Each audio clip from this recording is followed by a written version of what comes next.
दोस्तों मैं 15 अप्रैल को कोविड पॉजिटिव हुआ था। मतलब शुरू के 4 दिन तो ऐसा रहा कि पता ही नहीं चला कि ज़्यादा तबीयत ख़राब नहीं हुई। और शुरू में मतलब 4 दिन जब रिपोर्ट आई नेक्स्ट डे 16 को, तो लगा कि जैसे और लोग ठीक हो जाते हैं उसी तरीके से ठीक हो जाएंगे, तो कोई ऐसी बड़ी बात नहीं है। तो हल्का फीवर था, 99 point something you can say, और खांसी भी थी। तो शुरू के 4 दिन तो मतलब लगाइए कि 20th तक कुछ भी नहीं हुआ ऐसा। मतलब इट वाज लाइक कि बुखार आ रहा था और मेडिसिन ले रहा था मैं, पैरासीटामोल।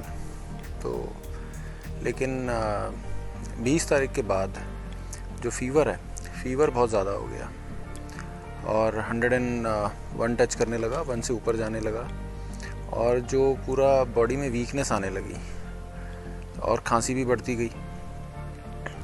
तो फिर जो ऑक्सीमीटर मैंने लिया, ऑक्सीमीटर में ऑक्सीजन लेवल को चेक किया, तो उसमें ऑक्सीजन जो है वो शुरू में तो जैसे 95 96 थी, फिर 94 आने लगी, फिर 93 आने लगी, फिर जैसे ही 91 पे आई, 90 पे आई, तो मैं हॉस्पिटल भागा।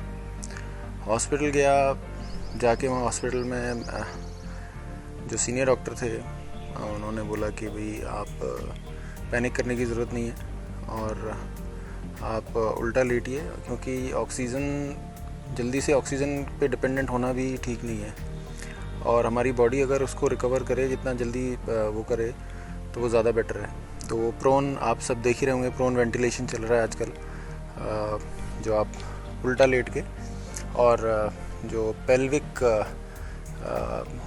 साइड पे आप लगा लेते हैं, जो पिलोज़ लगा लेते हैं और उल्टे लेट जाते हैं, तो उससे क्या होता है, लंग्स की कैपेसिटी थोड़ी बढ़ जाती है और हम ऑक्सीजन ले पाते हैं, ज़्यादा ऑक्सीजन ले पाते हैं। तो वो ऐसा किया तो मेरी वो 94 95 फिर से आ गई। तो वो थोड़ा सा मैंने फिर बाद में एनालाइज़ किया, वो साइकोलॉजिकल भी था कि एकदम से आदमी पैनिक कर जाता है और फिर लगता है उसको, और वो जब सोचने लगता है कि हाँ मेरी ऑक्सीजन गिर रही है, तो वो और गिरने लग जाती है। तो इस चीज़ का मैंने ये देखा कि कोविड में जो साइकोलॉजिकली आदमी जो ड्रेन हो जाता है ना, उसका बड़ा ध्यान रखने की ज़रूरत है इस प्रोसेस में। मतलब मैं आपको बताऊं, 20 से लेके जो 5वें दिन फिर मुझे फ़ीवर, जो तबीयत ख़राब शुरू हुई, वो अगले 4-5 दिन तक रही। और इस प्रोसेस में मेरे दोस्तों ने मेरा बड़ा साथ दिया। दोस्तों से वीडियो कॉलिंग होती रही और उनसे जो बात होती रही, क्योंकि आप जब भी अकेले पड़ जाएंगे तो वो बड़ा साइकोलॉजिकली, ये न्यूज़ इतनी चल रही हैं, बेड्स नहीं मिल रहे हैं, ये नहीं मिल रहे हैं, देखिए ये तो कुछ तो आर्टिफिशियली क्रिएट किया हुआ है, जो मुझे लगा जानबूझकर। ये हॉस्पिटल जो हैं, ये जितने भी प्राइवेट हॉस्पिटल्स हैं, ये इस तरह का कर रहे हैं। बेड जो हैं वो पहले ही लोगों के लिए रिज़र्व करके रखे हुए हैं, और जिनको ज़रूरत नहीं है वो भी ट्रीटमेंट के लिए पहुंच रहे हैं वहाँ पर, तो उससे जेन्युइन लोगों को भी ट्रीटमेंट नहीं मिल पा रहा है। तो मैं आपको यही सजेस्ट करूँगा कि आप घबराएं नहीं, पैनिक ना करें, और अपना ट्रीटमेंट, अपनी सेहत का ध्यान रखें। जैसे डाइट में आप अनार खाएं, आप विटामिन सी भी लें, आंवला ले सकते हैं खाने के साथ। जिंक बड़ा इंपॉर्टेंट कंपोनेंट है मल्टीविटामिन। अगर ले रहे हैं तो जिंक, आप जिंकोविट ले सकते हैं। जिंकोविट में 10 मिलीग्राम है जिंक, तो आप उसको 2 टाइम्स ले सकते हैं दिन में। और रात को जैसे मैं हल्दी वाला दूध पीता था रोज़। स्टीम और गार्गल बड़ा इम्पॉर्टेंट है। स्टीम कम से कम 3 बार लें दिन में, और गार्गल भी ज़रूरी है, 3 से 4 बार गार्गल करें। अगर बीटाडीन नहीं है तो आप नॉर्मल गर्म पानी से भी गार्गल कर सकते हैं। क्योंकि क्या होता है कि इसमें ना वीकनेस बहुत ज़्यादा आ जाती है, जब आपका बुखार जाता है तो फिर वीकनेस बहुत ज़्यादा आ जाती है। अपना ऑक्सीजन लेवल मॉनिटर करते रहें। मैंने ये वो लिया था, अब आप इसको देखेंगे तो अगर ये जैसे अगर ये आपको दिखा देगा, although it is not a right position to show you कि भाई ये है, क्योंकि देखिए मेरी पल्स रेट अभी काफ़ी ज़्यादा चल रही है, 100 से ऊपर चल रही है। तो इसको हॉरिजॉन्टल पोजीशन में रखना चाहिए, जिससे ताकि थोड़ा सा ये नॉर्मल आपका आए। ऑक्सीजन 97 आ रहा है मेरा अभी, तो ये बीच बीच में 97 से मतलब आप लगा लीजिए उस टाइम 93, 94, 92 ऐसे चला गया था। तो पैनिक ना करें उसके बाद, लेकिन ये है कि डॉक्टर से कंसल्ट ज़रूर कर लें। जो शुरू में हम केयरलेसनेस ये करते हैं ना कि डॉक्टर से कंसल्ट नहीं करते हैं, वो बड़ा इंपॉर्टेंट है। आप ऑनलाइन कंसल्टेशन कर सकते हैं।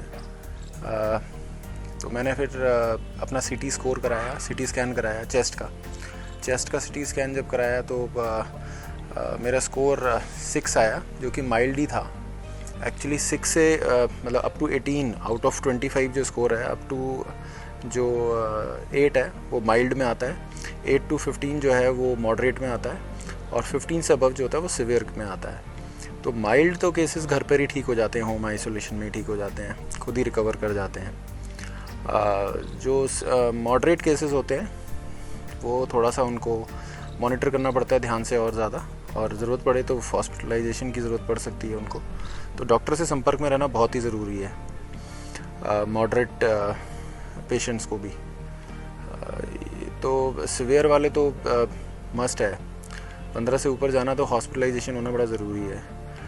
तो जो भी दवाई, जो भी मेडिसिन जो हैं मेरे को बाद में, जैसे डॉक्टर ने, मैं डॉक्टर से कंसल्ट किया और ऑनलाइन कंसल्टेशन की, तो उन्होंने बताया मेरा चेस्ट का स्कोर देख के कि माइल्ड ही है। तो उन्होंने मुझे 2 टैबलेट सजेस्ट की। तो आई विल एडवाइज़ यू कि वो आप डॉक्टर से कंसल्ट करके ही लें। मेड्रोल 8 mg 3 दिन तक। उसके बाद उन्होंने उसको 4 mg कर दिया था, और साथ में ब्लड थिनर भी दिया, इकोस्प्रिन। तो उससे अभी मुझे बेटर लग रहा है। आज 15वां दिन है और थोड़ी सी मतलब हल्की वीकनेस है, बाकी तो इट्स फाइन।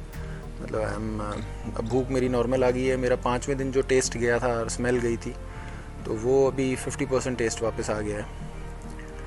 तो मैं आपसे सबको यही सलाह दूंगा कि पैनिक ना करें और मॉनिटर करें घर पे।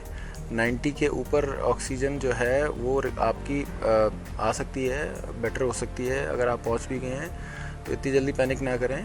चेस्ट का सीटी स्कैन करा लें, अगर 90 तक पहुंच रही है उससे पता चल जाएगा आप माइल्ड में हैं, मॉडरेट में हैं, किस में हैं।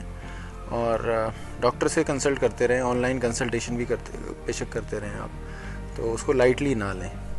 बाकी मोस्टली लोग घर पे बैठ के रिकवर कर लेते हैं, कोई इतना पैनिक की ज़रूरत नहीं है।